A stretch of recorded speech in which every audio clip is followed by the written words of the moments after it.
सोक्त जगण्याच्या इच्छेची कोंडीच झाली आहे.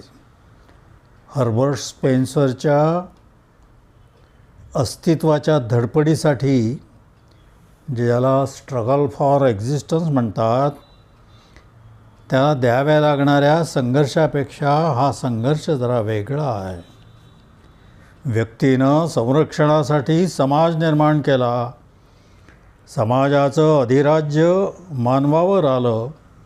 समाजाच्या चाकोरीतनं व्यक्ती बद्ध झाली. हवे नकोचे स्वातंत्र्य गेले.